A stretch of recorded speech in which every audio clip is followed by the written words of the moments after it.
So not going into this like scarcity mindset of having to close the deal, having to answer that text at, 12 o'clock at night, having to answer that IG. You don't have to do anything by responding to those non-essential Pilates emergencies because it's not an emergency. There is a robbing of your time and your energy and your effort by responding with urgency. If you come back to that really like quickly, if you get that text message and, okay, well, I need to go set up this membership and whatever, a little bit you've lowered your status with them a little bit. You're not at their beck and call. You shouldn't be at their beck and call.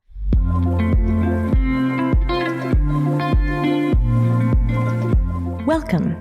Stick around if you want to learn about the art and philosophy of beautiful movement mixed with evidence-based exercise science. We will be having tough and inspiring conversations with other coaches, experts, artists, and athletes. Our goal is to challenge myths, explore concepts, and engage in healthy debate as we dive deep with intrigue and curiosity. I'm your host, Hannah Teutscher. I've been teaching dance, Pilates, and yoga for over 2 decades. And what I've learned is that movement can be the joy that integrates us all together. When we can trust and express ourselves through our bodies, we are unlimited in our ability to change ourselves and our communities for the better. We, as movement teachers and coaches, have the power to help people experience this for themselves. Okay, everyone, let's dive in. Exchanging ideas and changing people's lives one session at a time. This is the Pilates Exchange. We're going to start off with a story time today from when I had just started teaching at my studio. So I had already been teaching for, 15 years or a little bit longer than that. And I had created my studio here in Nuremberg, Germany. And I was at the very, very beginning of it. And I didn't yet have an online platform, a registration system, anything. It was like really, really at the beginning. So I would, with each person, I would reserve a space for them in the classes. And they had to let me know what classes they wanted to go to in advance. I didn't also even have a separate phone for my studio. I just had like a space. And I think at that point I was teaching 8 people at one time in my little studio space. Okay. So that's where I started, very humble beginnings. And this is the time where I learn about boundaries and that there are no Pilates emergencies. There's no dance emergencies. There's no yoga emergencies in the real emergency sense. So let's go back to my story. In the very beginning, I had my personal phone that people had access to me to, and they would let me know which class that they wanted to go to with the times that were available. And then I would pencil them in so that I knew that I had a spot for them. It wasn't like they could just come in at any time because I only had 8 spots and they would pay for in advance. And I had these like little cards that I would tick down each card in order to take the class. They had to have the physical card. It was like a little business card. And then I would just mark one off. They would buy 10 and I'd mark one off and put the date that they were there. And then I could double check things. Okay, that's a lot of work, but it was a humble beginning, like I said. One thing that I did do very well at the beginning of my business was set clear boundaries of, it's a 24-hour cancellation policy. It always has been like that in the studio for me in Performance Fit Pilates. Like that is something where I know that I can plan on those people that are coming in, and that's how I decide what I'm also going to be teaching depending on who is in those classes. And at the very beginning of my studio, I didn't even have, like, the Pilates in my town, my city, was so unknown that I had to start educating people, what is Pilates? So I didn't even have levels. I just had, here's a Pilates mat class, come in. And then it was like a year later, once I had really a group of people where I could start making distinguishing classes, Pilates 1, Pilates 2, Pilates 3, like depending on what their needs were. All right. Anyways, that was why it was really also very important to me to know like who is going to be in those classes so that I could decide on what I was going to be teaching on that day. Also, I want to back it up with, although I plan classes much different now than I did before, my class planning had to be there because I was teaching in my second language. So I had to know There's much less freedom when you're teaching the second language, especially at the very beginning of comprehending that language, because you need to plan what words you're going to use, what verbs are you going to use, and those transitions, like all those kind of things, you got to really figure out. And then it becomes natural, of course, a little bit later. All right. So back to the story time.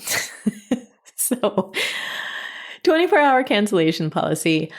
I had a phone call at literally 3:00 in the morning from one of my clients at that point that was supposed to be in the 8:00 class. I pick up thinking it's an emergency because it is 3:00 in the morning. Okay. So and it's a small studio, so I know all these people very well. He said he is at the bar. He is too drunk to come to class in the morning at 8:00 in the morning. Y'all, I don't even know why I said y'all.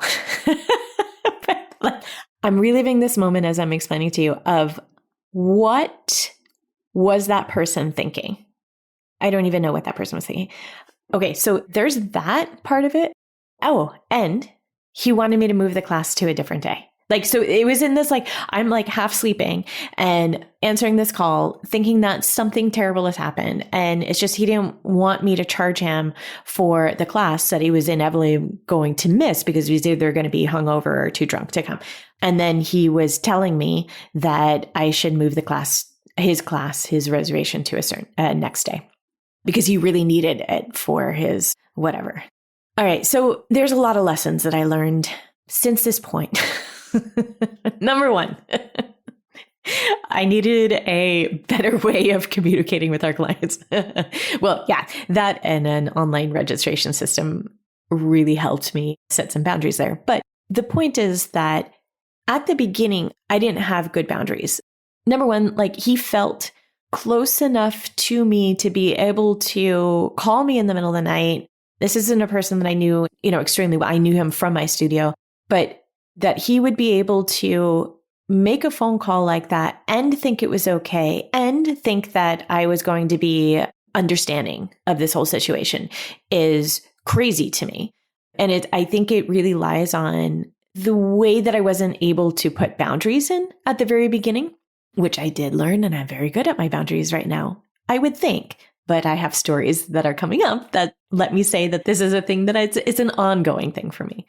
I got off the phone. I charged him for the class anyways, got in a very big disagreement with him in person in the studio of just about the entire situation. And he ended up not coming back to my studio, which is fine because that is just absolutely bonkers. But it goes into this idea of boundaries. In some way, I let that happen. I gave out my personal number.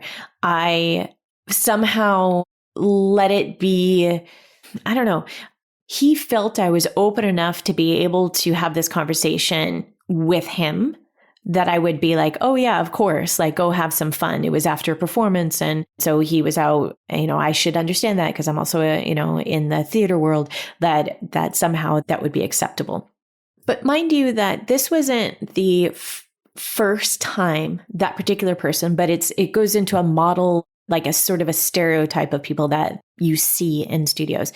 This particular person had a habit of anytime it got close to a performance, he would want to train. Like it had to be right then. I had to make myself available for him to train at that point because it was important for him to go on stage looking his best.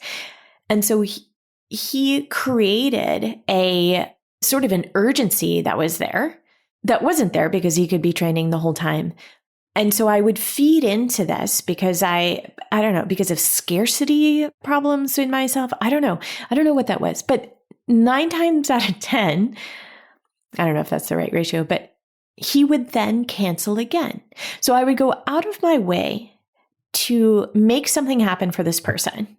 And he either wouldn't show up or come late or talk through the whole class or. And the understanding that I came into, because I talked to another coach about this whole thing. And so we came up with the phrase of there are no Pilates emergencies, right? So there are none. In the case of this person, it is not a Pilates emergency to have to train right before a performance. It isn't. It is not an emergency. It's not a Pilates emergency. If you cannot make it to class because of your poor planning, because you went out to the bar, it is not an emergency that you need to be calling me up and canceling your class. I'm not going to be responding to that. It's the same idea of, you'll find these sort of like, I don't know if it's not a stereotype, it's an archetype of people that will call into your business and want something right away. I need this information right away. I need to start on the reformer right now. Like, what is the biggest membership that you have? I need to come in and see this every day. And the idea, at least what we do, is we try not to respond with the same sort of urgency that they are coming in with. Now, there's maybe other coaches that would say, yeah, well, try to close the deal right away. No, I don't think that is the right way of doing it, because by closing the deal, like say I book someone into a big membership, the emergency of must having to do reformer, 5 times a week, that will pass and it'll go on to something else. And what you'll have is a very unhappy client because they are not going to get what they need out of it. Because I assure you, if they lived, 30 something years without reformer before, just because they saw it on TikTok yesterday doesn't mean that they need to start it today. So not going into this like scarcity mindset of having to close the deal, having to answer that text at 12 o'clock at night, having to answer that IG. You don't have to do anything by responding to those non-essential Pilates emergencies, because it's not an emergency. There is a robbing of your time and your energy and your effort by responding with urgency. If you come back to that really like quickly, if you get that text message and, okay, well, I need to go set up this membership and whatever, a little bit, you've lowered your status with them a little bit. You're not at their beck and call. You shouldn't be at their beck and call. So I'm telling you these stories because it happened to us again.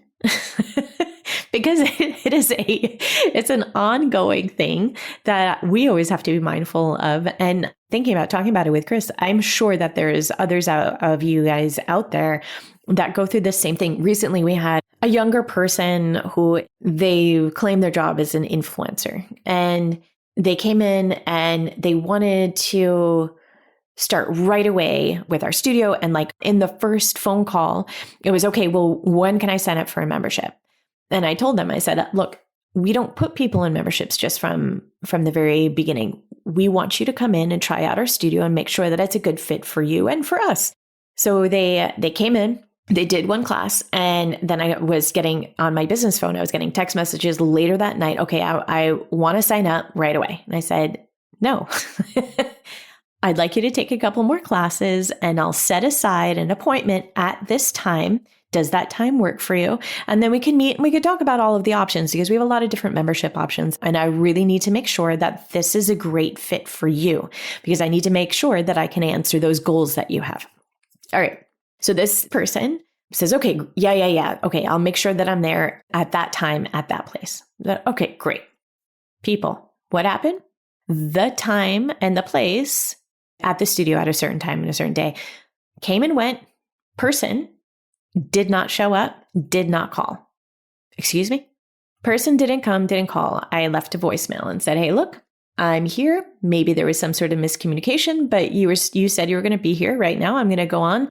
We can reschedule for another time. Get a voice message the next day. Oh yeah, I left my phone at a friend's house. Yeah, sorry about that. And I was going to reach out to you, but I didn't want to interrupt. So no, I'm a person that needs honesty.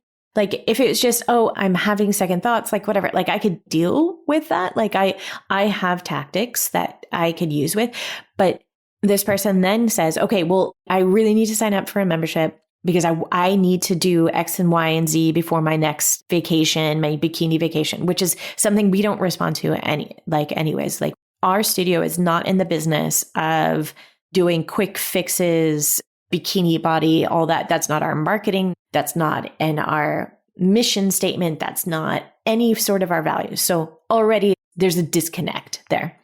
So person goes, all right, well, tomorrow, can I come by? with my friend. I'm like, all right, it's between this time and this time because I am busy. You have 30 minutes between this and that's the time. People, you know that they didn't show up. Didn't show up, and then it's a ghosting. Okay. Now, I am not personally upset about this. Like, it's not a good fit for our studio. We have hundreds of other people that are focused on what their goals are in our studio, and I will give my 100% there. All of my teachers will give those people that are currently showing up the 100%. But what we're not going to do is run around trying to answer to other people's made up emergencies in their head. I understand you have a vacation coming up and you want to look good in that vacation, like that thing, but it is not about the vacation. It's not about going on stage. It's not about it. It is about the mindset of how you feel in your own body at any certain time, right? That's not a quick fix. We can't respond to that in sort of an emergency thing because you will not be able to fix their experience in their body and in their skin in a short period of time. It's disingenuous and it's not possible, to do, a 12-week or even 12-week is not what most people are saying. 6 weeks and then you have your bikini body bullshit. What is happening is, I believe, is the discomfort that sometimes people feel gets to be so much. That is the impetus for them wanting to start a change, which is great. When I started teaching, I felt underprepared and overwhelmed. I needed to learn how to plan my training so that it made sense, but I wasn't sure what was working and what wasn't. So many teacher training programs leave out the actual art and business of teaching. This is why we created Train the Trainers. Train the Trainers is designed to give you the tools you need to create a powerful learning environment for your students. Gain access to the vault of our collected knowledge where you can learn everything we have to teach you, whether you are a freelance teacher or a studio owner. Get constructive feedback on your teaching with actionable tools you can apply immediately. We can't wait to be part of your teaching journey and to help you grow in your business. Welcome to Train the Trainers. So the change hopefully is starting something new, starting a mind-body practice, starting to eating more healthfully, all of those things. That is great. So we need the discomfort part of it in order to have an impetus for change. But a lasting change needs to go through a process. I don't think that there's research out there, but anyone can correct me though if I'm wrong. I think there's very few people that would be able to just wake up and say, okay, this is the day, everything changes. Okay, I'm going to join the gym and from now on, everything is different. No, it's not like that. I really just don't think I think it's a long time thinking about change, then taking an action, then having a process of change to build a new habit, to build a new lifestyle. It takes time.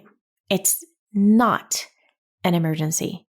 And again, there's probably business coaches out there or studio coaches that are going to say, yeah, but that's the time to get them when they're, right when they're ready. Yes, sure. And, you got to look at, we don't want to use false sales tactics. My opinion. That's not my ethics. I would feel terrible roping someone into a 12-month membership doing 5 times a week training and realizing it is not a good fit for what they actually need. I, Hannah, couldn't do that and feel ethically okay with it.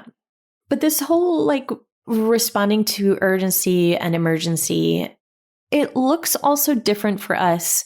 I have a couple of extreme situations there, but it's also important that we don't fall in the trap of, as teachers and studio owners, of getting into that sort of that drama of it. I think because we are in a digital age where people can contact us a lot of different ways. If I'm just looking at our studio, we have our email addresses, the work cell phone, the landline, we have Instagram, 2 different Instagram pages, we have Facebook, we have Facebook Messenger, we got, LinkedIn, it's just all over the place. We have so many different things that we can be responding to at any point. There's this feeling that we always have to be on. We always have to be ready to react speedily, to answer people's questions, to be there for them, to be present, whether it's in the online space or it's in the studio, or the feeling is that you're going to lose them.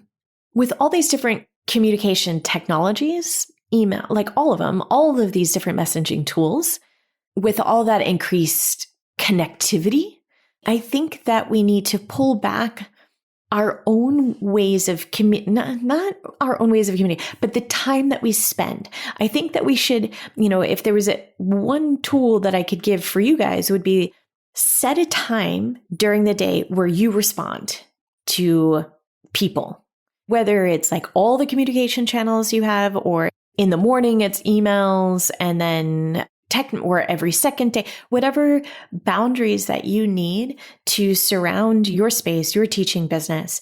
I would really encourage you to do that, because it takes that emergency pressure out of it. Again, the person that says, okay, I want to start right now, if they really want to start, you waiting 24 hours to respond isn't going to change if they go with you or with someone else, like if they start or if they don't start. I really just don't believe that. And I think that as the receiver of the information, we overestimate the person's response speed expectations, right? So like if someone, I don't know, like sends you an IG at 10 o'clock at night about classes, they're not expecting you to respond on that day in that hour. I think that they are just doing it because of the connectivity that we have. So they write because it's easy, and then they don't forget to do it tomorrow. So like, that's a good thing. So they take a step in that direction of maybe starting something new, starting Pilates or starting yoga or whatever that is. And they send out that first message. They make the first phone call, and then you respond back in a normal business hours and set your boundaries up from the very beginning, just from the practical perspective. By doing that, by setting time and setting space, it's going to help mitigate this unhealthy work culture where you feel pressured to always stay connected to the work, even when there's no real expectation to do so. And Christian and I are very guilty of this. It's very, very hard for us. So I think putting those boundaries in place, you might need to do them in different ways. I don't know how you would like to, that's up to you guys, how you want to communicate that. In our studio, we leave messages unread. If we're on the weekend or if we're on vacation, then we have an autoresponder that goes out. Sorry, we're in vacation. I'll get back to it. Because again, there's no Pilates emergency. There's nothing that I can't fix a little bit later in time. When we're on our downtime, then we're on our downtime. That includes then, in the evenings or days off. And what that does, it creates a boundary that it's a physical boundary too. Like we also have boundaries like of during certain time periods of the day, because we don't have a front desk person. It's a small boutique studio. If the doorbell rings, we're not going to answer it because we're on our break. If it's on our break, then it is on our break. If we're eating, we have to be 100% eating during that time because we have so little time in between it. So there's the physical part of it. Also after class, at the end of the day, we're also pretty clear with people, like as we're packing up, we're going to do our stuff and pack up and tell them, hey, all right, time to exit the studio. We got classes tomorrow morning, super early. That is also a boundary. It's a physical boundary of like, okay, we need to leave the studio space right now. There's an emotional boundary as well. There's only so much, of course, that we can do as instructors. And if someone is unloading their emotional things or situational things on you, you don't have to respond to it.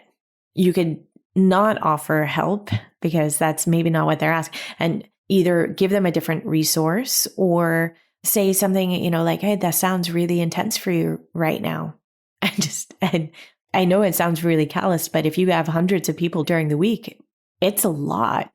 Also, there's relational boundaries, like we do have some of our clients that are good friends of ours now through years of doing that, but you don't have to be friends with people in your studio. And I think the yoga community has probably clearer boundaries than the Pilates because there's no sort of like no ethical part of Pilates in that way. So we do have clients that are friends, but you do not need to be friends with your clients. You don't need to go to their house for dinner. You do not need to go out for a coffee with them or anything else. That's another boundary that you're allowed to set. And what that does also is it makes sure that you are not feeding into when something comes up that's an emergency, that people don't cross that line. Oh, my card is going to expire next week. Can we extend the thing? And you get a phone call on your personal phone. Like if you have better boundaries, then that's not going to happen because they'll know, number one, no. And number two, like, how dare you interrupt my weekend for something like that? I hope that what I'm trying to get across is clear, that as studio owners and teachers, there's very few real emergencies. And those ones would be, when someone's physical health is endangered, their psychological health, that is something totally different.